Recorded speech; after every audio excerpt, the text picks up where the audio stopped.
it have been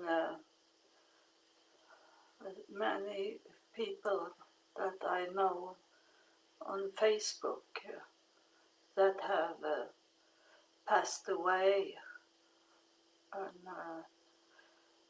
I don't have so many people that am anymore visiting my profile or my post anymore, and I'm thankful for every day I am alive, and I try to live my life as normal as I can do. And I was thinking, I have thinking about it many times, that I should have not lived today. And that make me be strong in that way, that I have two kids, and they don't care about me. They are not here for me. And then I thinking about that day that I decided me to make a suicide, that if I have done that, then I have not had my kids anyway. I have been gone, and though my two kids have not been with me. So that's how I am thinking to be strong, that it doesn't matter, because that was it in year 2000 when I had so hard time in my life that I was haunted very much about it from the devil, and I didn't know God. I have no chance to fight against God. I'm sorry, against the devil, if not God have come in and helped me and make me go stronger. Other people should have been very bitter and sad that their kids are not with them. But I am not, because I have to think that in year 2000, that's what that the life I had in that time, it stopped, and they should not be with me anyway. So the life I got after year 2000, that was a walk without my children, and it was a life on my own, to come to know myself, because I didn't know myself before year 2000, and I was 48 years old, and I had not lived a real life, because I have been haunted by the devil for 48 years. So it was very much struggle in the beginning, because I left everything. Like I should have done a suicide. I should have left everything. And so I did, but I didn't die. I only walk away from my job, my kids, I was married in that time, but he was not a good man, and I walk away from him, and I walk away from my country, and I started over my life in United States, and I left Sweden, and I come to United States, but I have some skills because I was married to a man and lived in Texas for a little while. And I was at the school, and I learned English because I was study psychology, and we didn't have any books in Swedish, so we had to have a good skill in English. So God prepared me.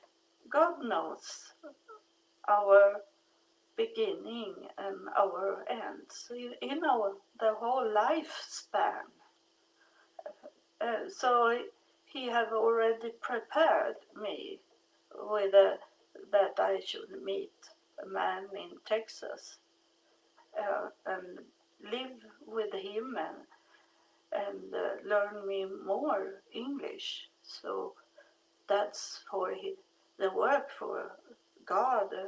I needed to have English. I couldn't do so much work with only Swedish. So uh, he had prepared me, and I know that Jesus Christ was looking after me um, without me knowing him. I was never in the church. I never read the Bible. I didn't know anything about what's in heaven, and so that's my walk in United States, being homeless for 3.5 years, and start over my life, and know I have to know myself to not only have faith in God, but I needed to have faith in myself also, that I could manage my life without knowing what to do when you are coming to another country, and you're standing there and you don't know what to do. You don't have any money. You don't know how it is to be homeless. I didn't. I have quit drinking for many years before that. I did. I go to the gym every day and exercise, and I didn't drink. My husband was drinking and do drugs, but I walk away from home and have a nice time at the gym and exercise and be alone from all this mess my husband was into. So I was not in any drugs or drinking when I come to United States. But I have to live with the people that do drugs and drinking. And of course I was judged by that no one that didn't, no one that have a clean life should be homeless. So of course they judged me. And I was big in my body. I was not slim. I was bigger than what I am now. So they didn't see me suffering. So of course they are thinking that she must be away from God. She don't know Jesus or Jesus Christ or God. She don't know anything, and I be angry and sad about it because people in the church, outside the church, I was standing outside the church and I didn't know. I was thinking that if I standing or sitting here in front of the church, someone coming and say something to help me. But they didn't do that. They only look at me and then look away very fast, and then they say, I will pray for you, they say. And that was so sad that they didn't believe that I had God with me, that I was really into drugs or sexual things or something like that, and they judge me, walking past by me when they walk into the church, and they, if they have asked me why I was sitting there in front of the church, I could have told them that that I was on my way to do a suicide, and then suddenly I was only waiting for my daughter. She was 15 years old. I was waiting for her to go to bed, and then I should go to the lake and go down in the lake and kill myself. So I just, she never go to bed, and suddenly we sit together, she and and I hope someone in my daughter's church listen at this, because you have refused to understand why my daughter is in your church, why she is working so hard for the church, for the pastor, and give everything to the church, and she don't get so much back, but she is with you. And she was with me that evening, and I know that she had never told you about how she was saved, and she was saved that evening in the same time I was saved, and she was 15 years old, and we felt inside our home that it was like wind, and it touched our face and hair, and it was everything was like moving around in the air, and we have closed our windows and doors and nothing on. We didn't have any fan where we were, and my daughter said she had just some days before this happened, she was sitting and crying in the morning before going to school, and she never was like that. She never cried. She was always happy. So she sat on a chair and bowed down her head and was really sad. And I sit with her and I ask her, why are you crying? And then she told me that in the night she has so strange dream. She dreamed that she was out in the space, and she look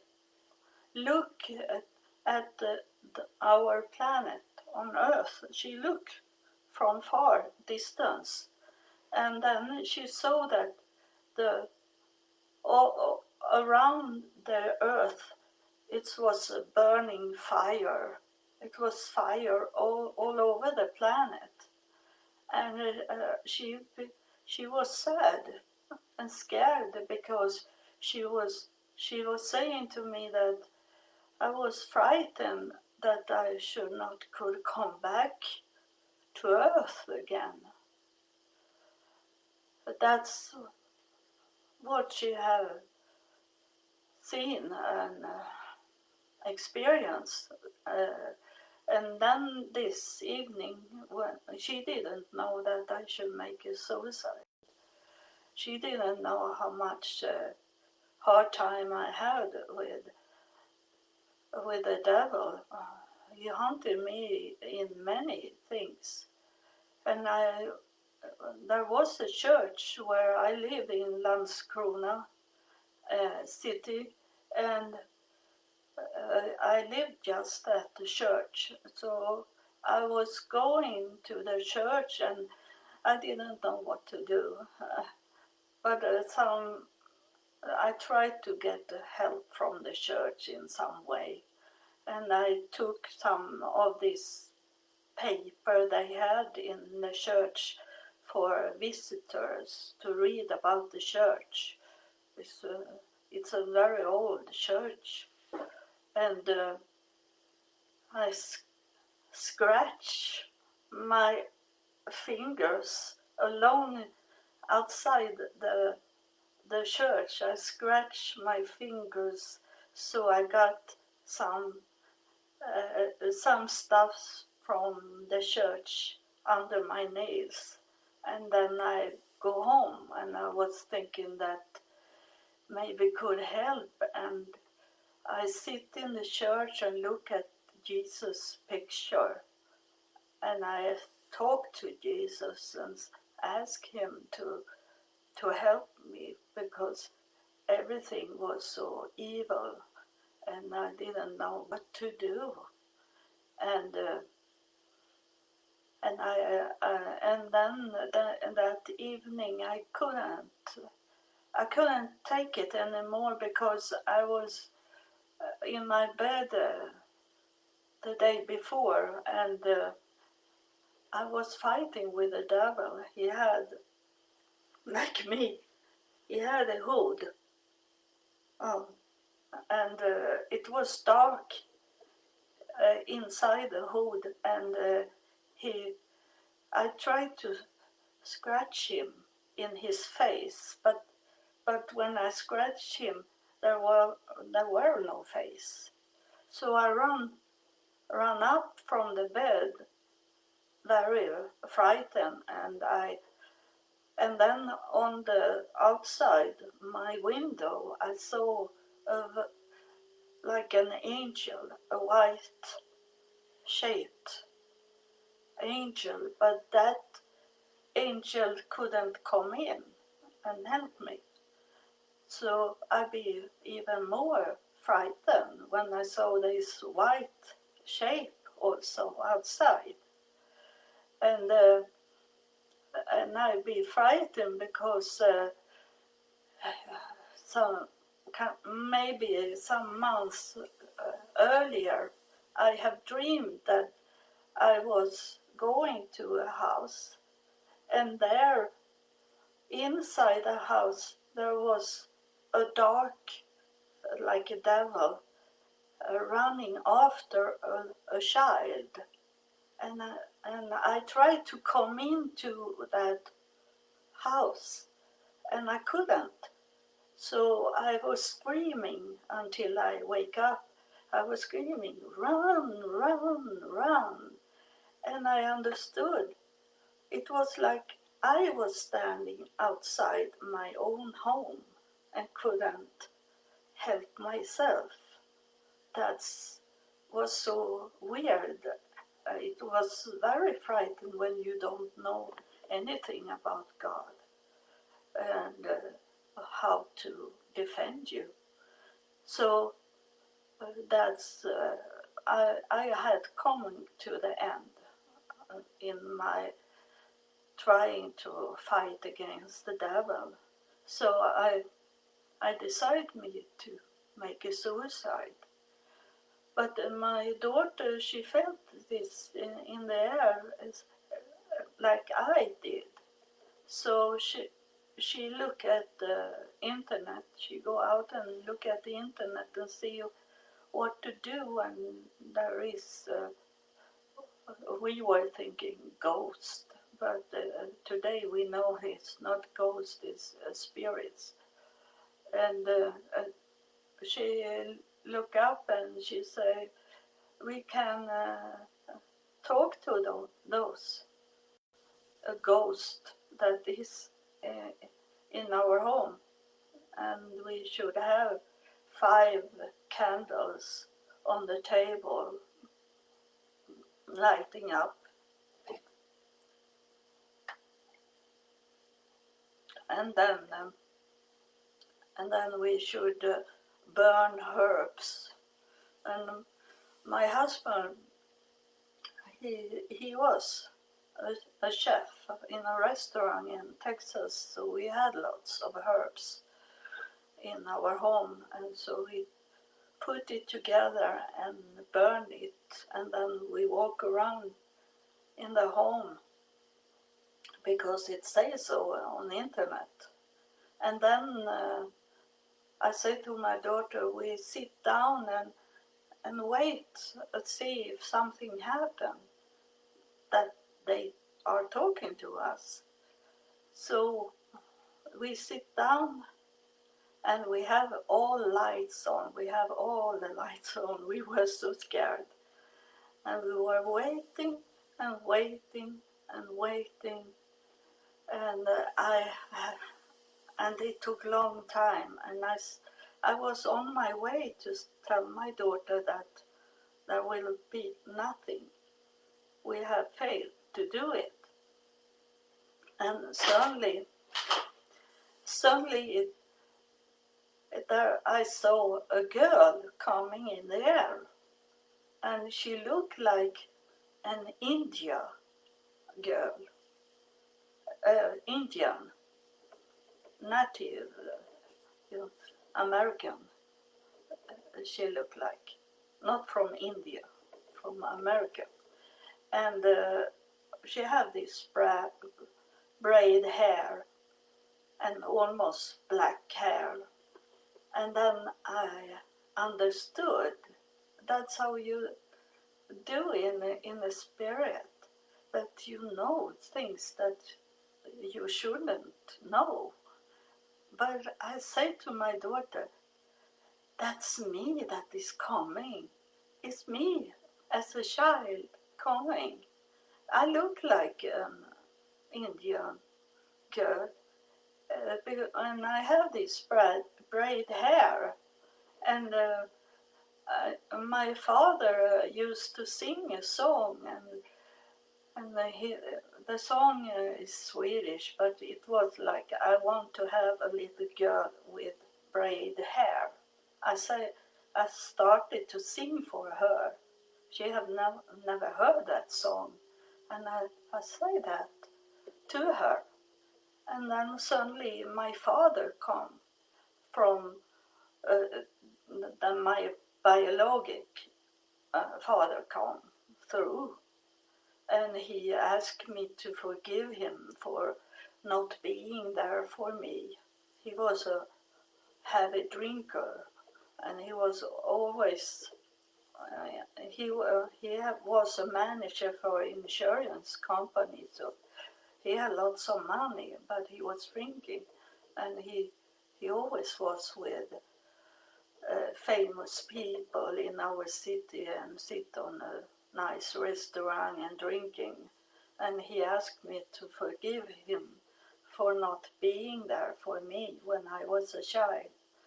And then he asked some private things that I don't want to say here, because then I'd be blocked. It'd be black, the screen.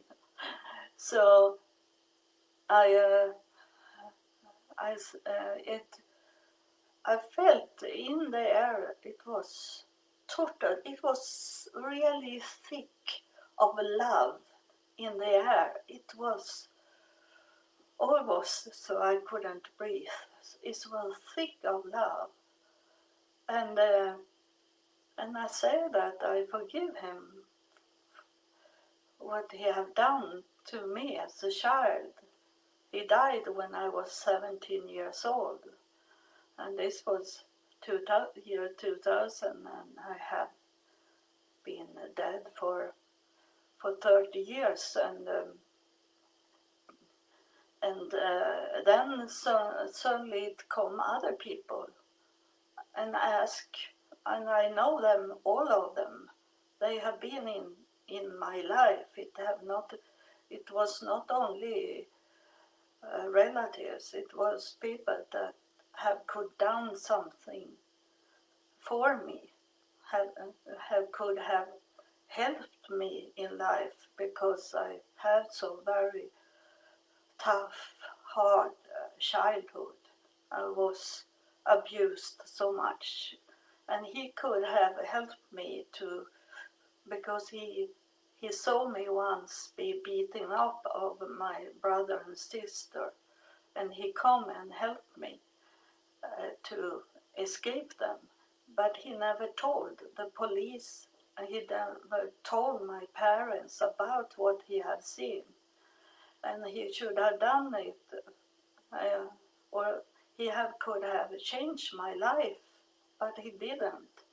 And now he was crying to me and asked me to forgive him for not telling what had happened.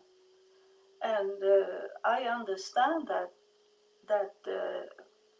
because when it was 5 spirits that come and ask me to forgive them, that's what they ask for. They don't talk about anything more than they want forgiveness from me. So when they were gone, I saw Jesus Christ standing in the corner in the room.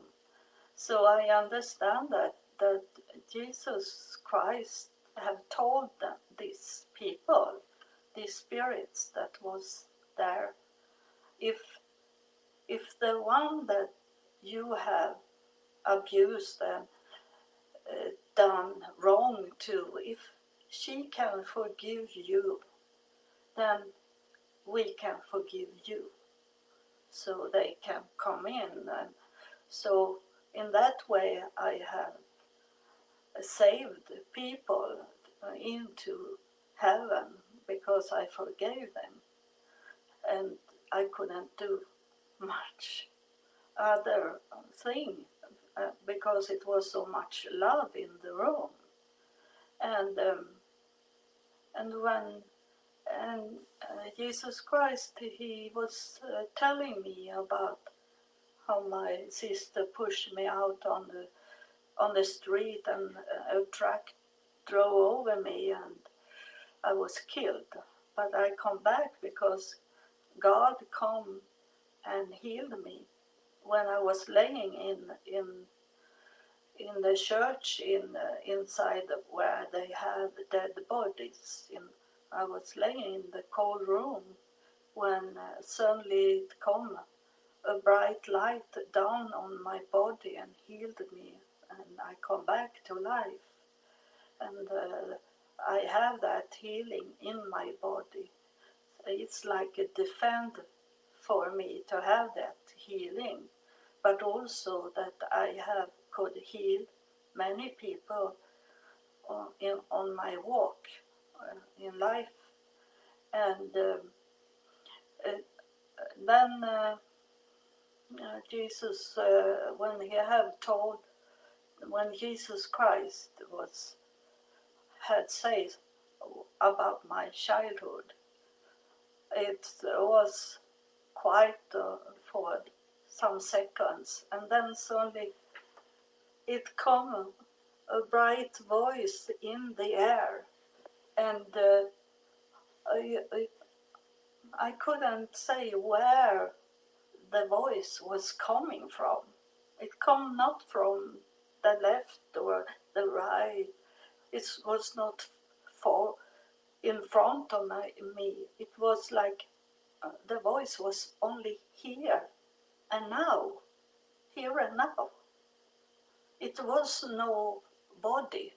It was only a voice in the air. And he told me, and that was not Jesus Christ, because that was another voice. This was a very strong military voice that talked to me. And he told me about my future. He told me what I should do in life. And I was thinking that's impossible. That I can't do.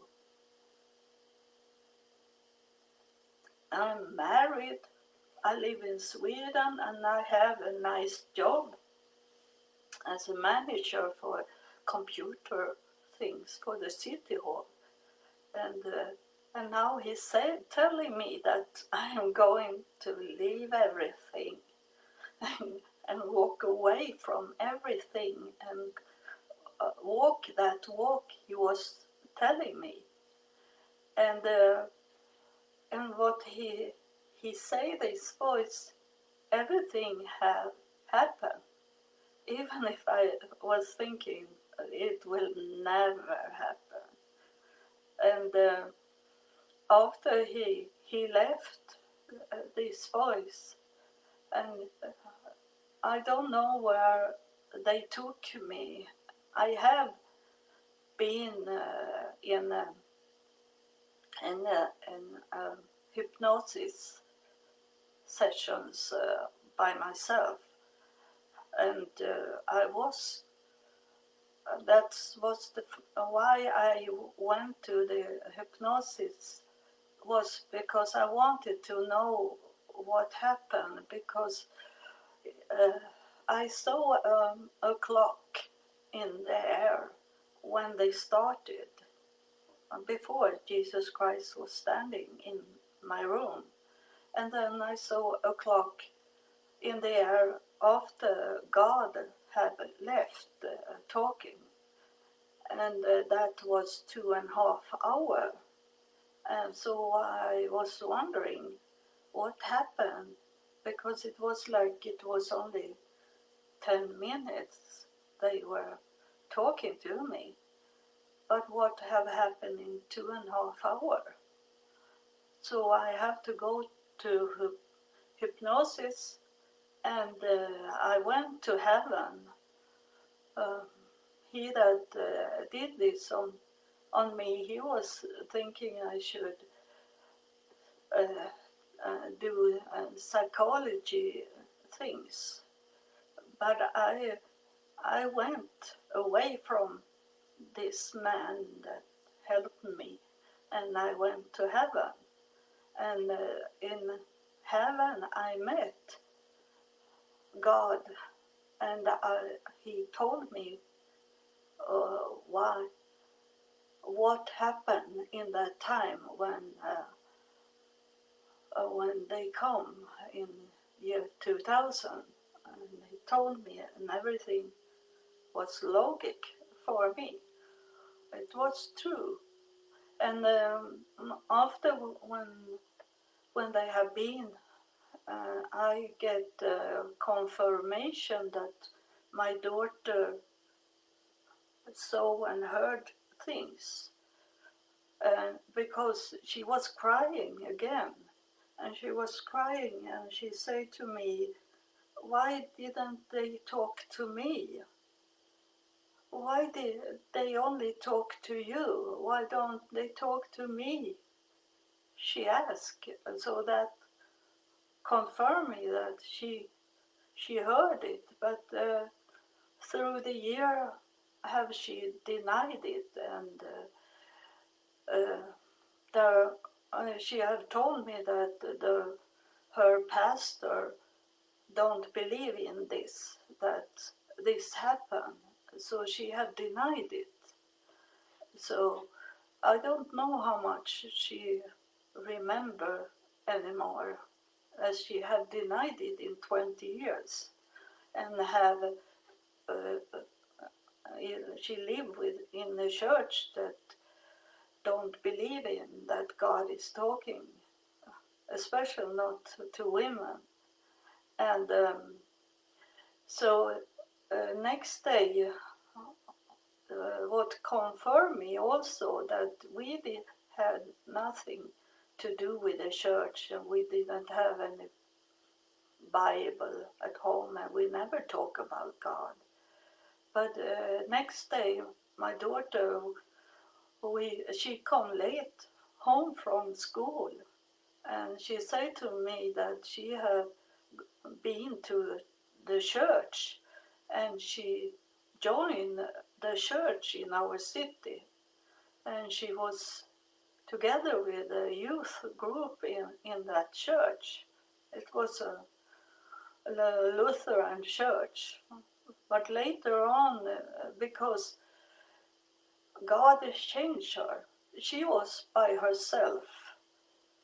And suddenly it come many in her school and wanted to be friend with my daughter.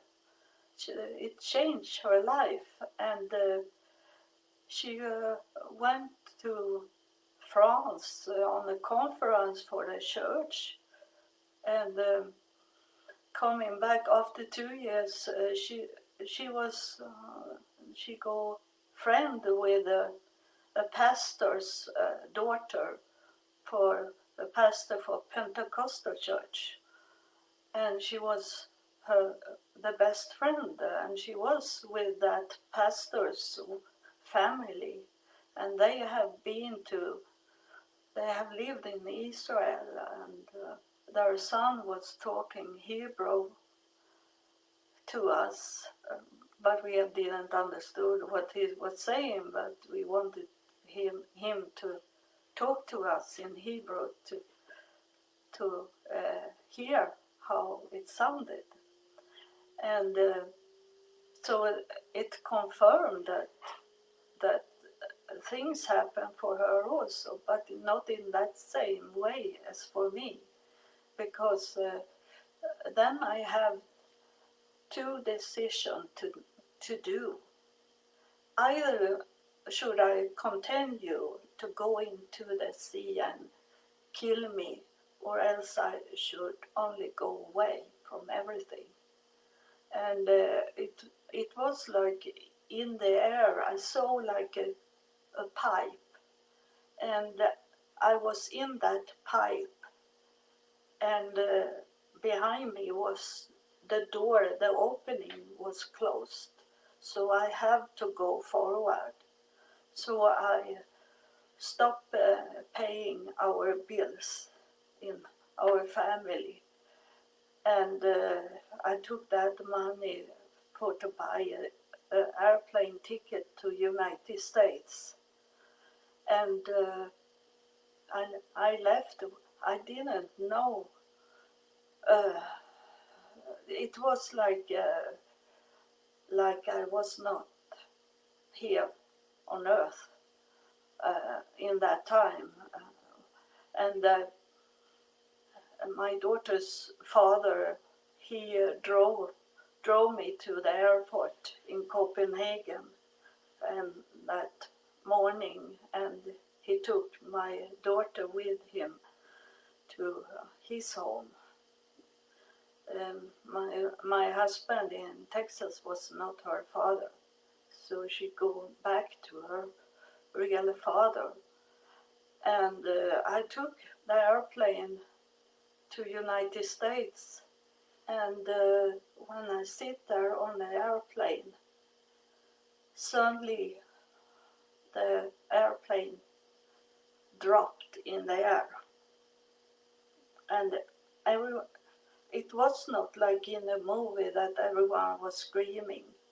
It be silence on the flight. It was like going in an elevator. It didn't go forward. It sink down in the air, and I did my first prayer in the airplane.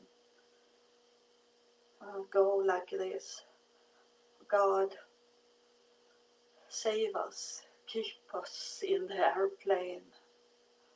So when I have done that, the pilot, the captain on the airplane, he talking in the loudspeaker, and he said, "It's what happened when the engine was stopped.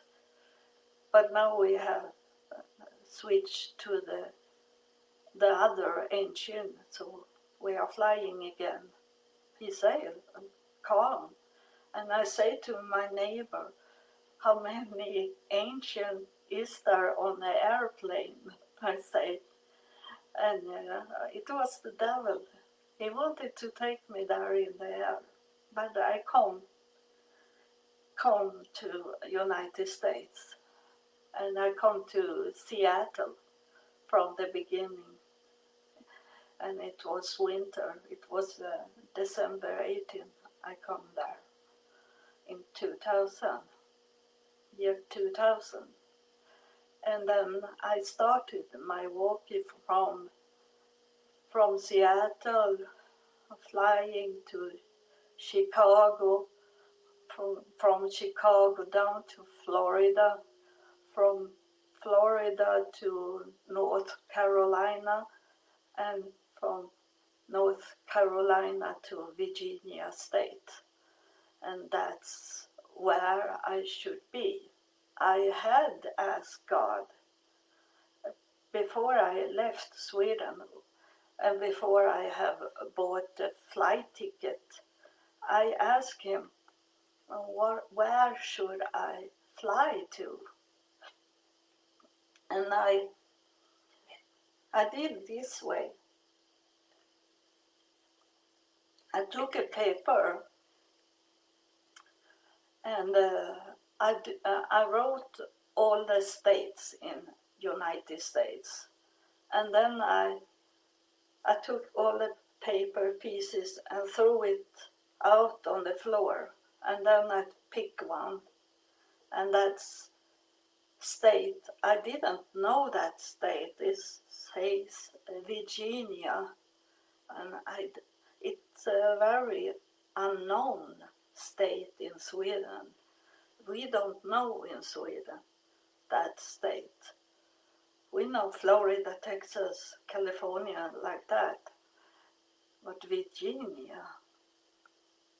And then I look up all the cities in Virginia and did the same. I wrote it on small paper pieces, and I threw it out in the air, and then I took a paper, and there was Franklin in Virginia, and I saw it was a very small city, and I was thinking, no, it's not true that God have not said that to me, that I should go to Franklin in Virginia, and from North Carolina I come up to Virginia, and it took me about 2-3 months to come to Virginia from Seattle, and then I was in Virginia Beach, rent a room in Virginia Beach for 1 month, and I was in an evil place. That woman that I rent the room from, her father had been some president, or what is called for the Satanist people, and she was Satanist. I was in the Satan's house, so but God helped me, so she had to move away from her home, and I come to Franklin.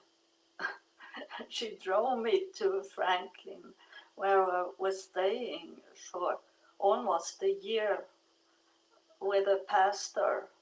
He had been a pastor for 40 years, and I live with him far out from the closest was Franklin, was the city, but we live out on the farm. And I was the only white person at the farm. And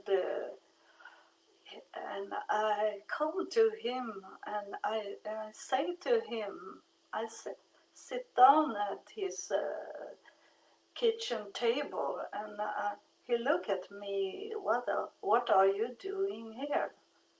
And that woman I lived with, she had fooled everyone, and she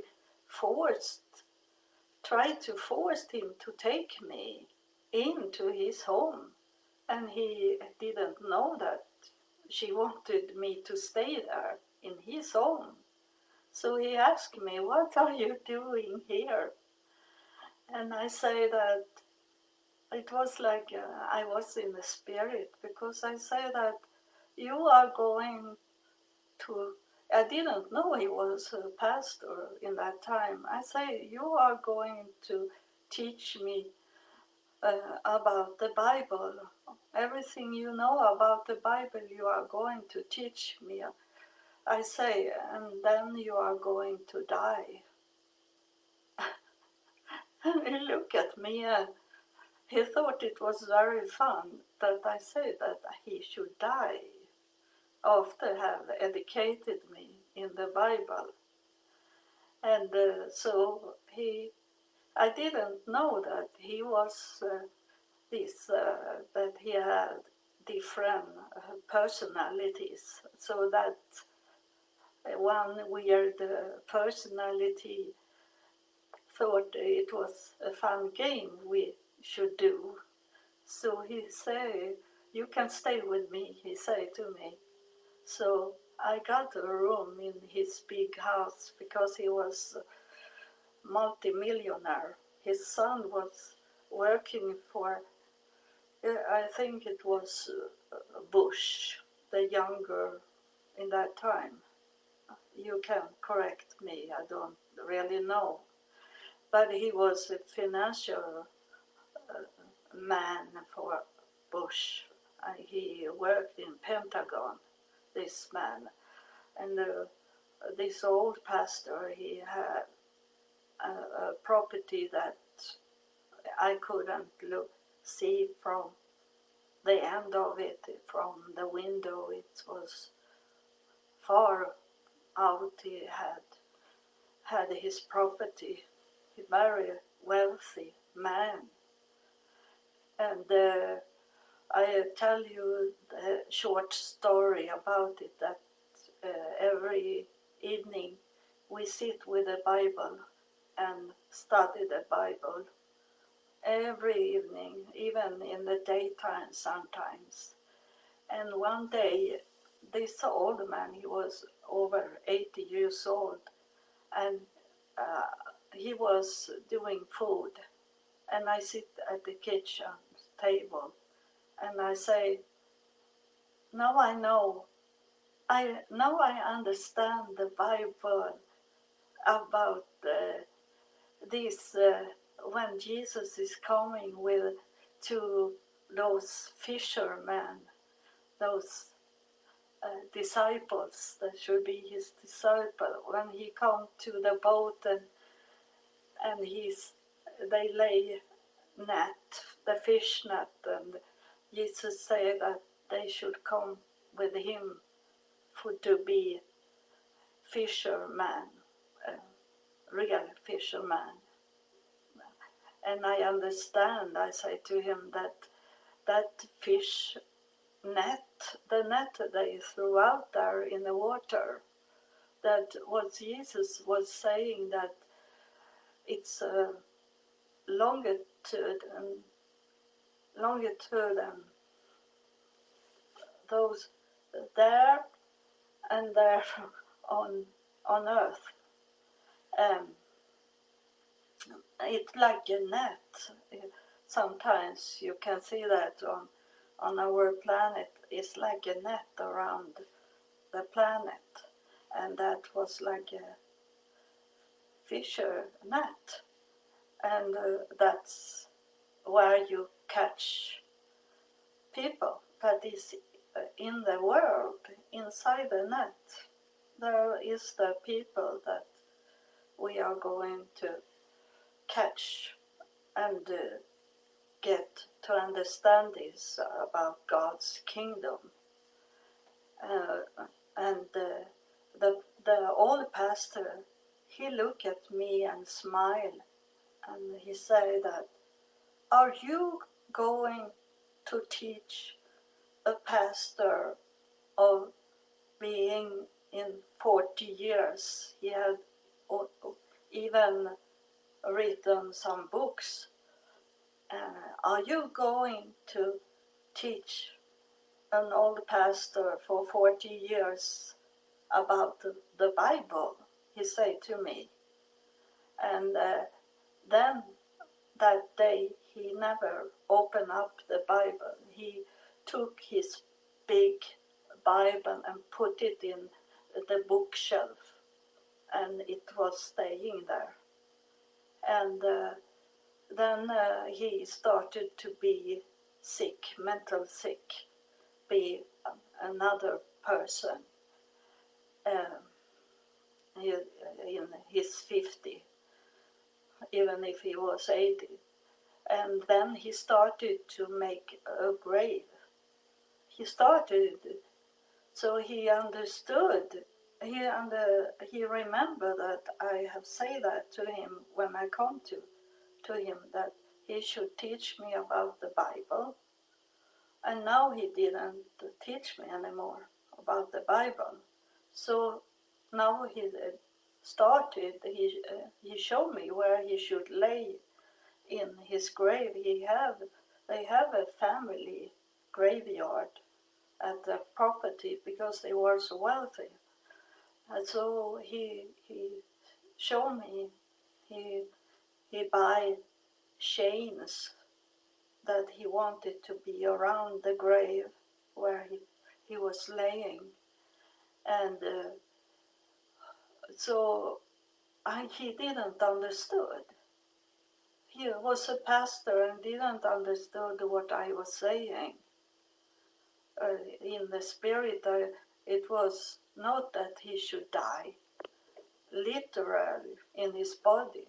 He should die in the spirit, and he did, as he changed his way from being a pastor to be a real nasty man that going out in the evening and buy women like that and be a very bad person. And in the end he wanted to kill me, and I have to take help from his youngest son that was a police, he was a detective investigator for the police, and when I call the police, they say that they are going to send someone to help me to get out from that situation with, I had guns on me, and his own son come and took me out. And he was very scared, his son, because they never, he had 4 or 5 sons, and they never walk into their father's home. And now he have taken away me from his father, so he was very scared. But I escaped because of God's help. I escaped to be killed of the pastor. And many after that have tried to kill me of the pastors in the way that they think that I am wrong when I'm talking about God and Jesus Christ and Jesus. They think that I don't know anything about it, when it's the opposite. They don't know, and they don't want to listen. I have been to Africa like that, and I was the last one that could preach in those churches I was, because I was a woman. And I have been 3 times to Israel. I have been to Portugal in God's business.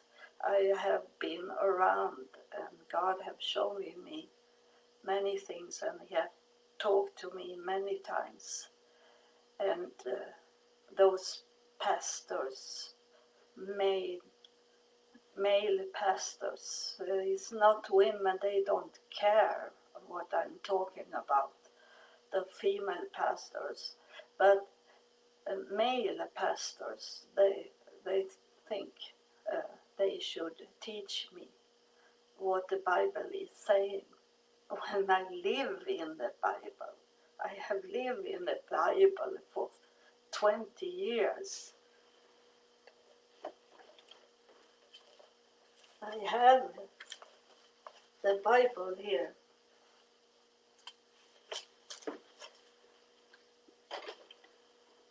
I know what the Bible is saying after 20 years. So they think they are my friends here on Facebook only because they want me to listen at them, be taught from them about how to believe. And I am a free person.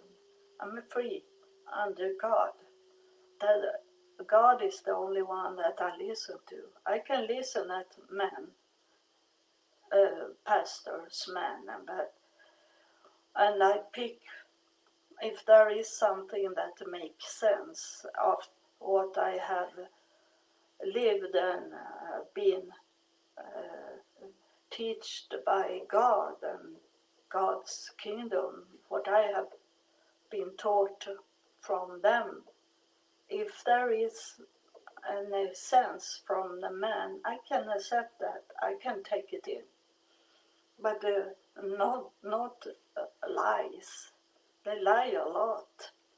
And I have been behind many pastors, and I have seen what they are doing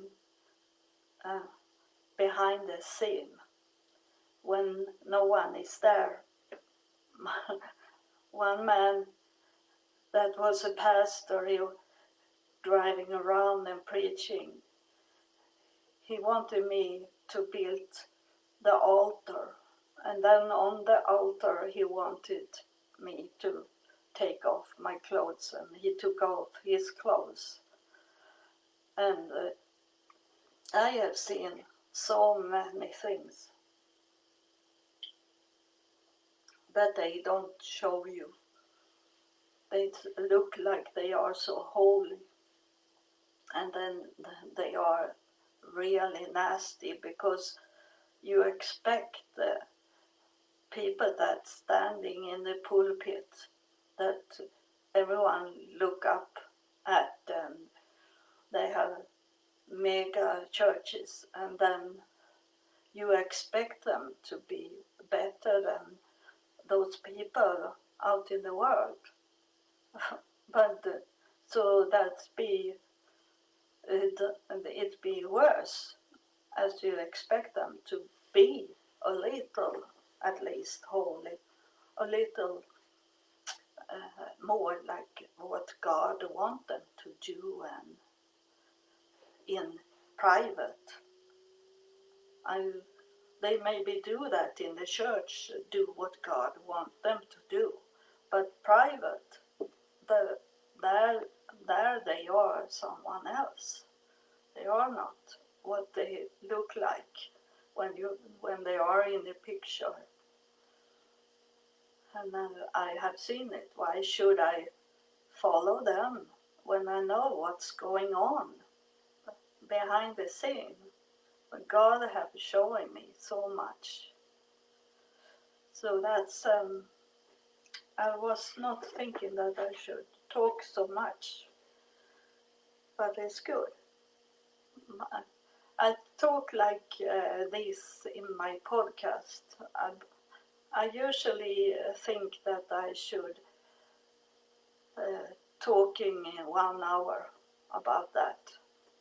in my podcast, so I'm used to talk 1 hour, and that I did just now. And I thank you that have watching this and listen at me and not taking away the sound and listen at me. And I will tell you that the podcast I have, the last episode I did yesterday, it was about healing. So if you suffering from illness, or you know someone that am sick today, that have COVID or cancer, or smaller things also that bother them, they should listen at that podcast about healing, that last I did now, because it was 1 hour going around with the energy of healing, sending out to everyone that listen at my podcast in that episode. I don't force you to do it, and I don't force you to even open my podcast, but it's on you. It's yours, responsible for your life. And like I say about these people that come and ask me for forgiveness, God saw that this man, for example, that didn't help me more than took away my brother and sister from killing me. He never say anything to the police. He never said that to my parents. But God saw that, and he was on his way to hell when God had mercy on him and let him talk to me, and I say, I forgive you. And that's the same thing. If you know people that are sick and you don't do anything for them to be healed, that's on you. I can only tell you that my last episode was healing, going out from that healing I got when I was 2-3 years old, and a truck drove over me, but I come back to life because God's mercy, God's energy was on me and going into me and heal me, and that is in my body. So when I speak life, I speak healing for these people that listen on my podcast. That's what I wanted to say. So I thank you, and God bless you. God bless you so much. Don't have any fear. Stay focused on God, the real God, that is the Father of Jesus. Stay focused on Jesus, Father, God. Thank you. I love you.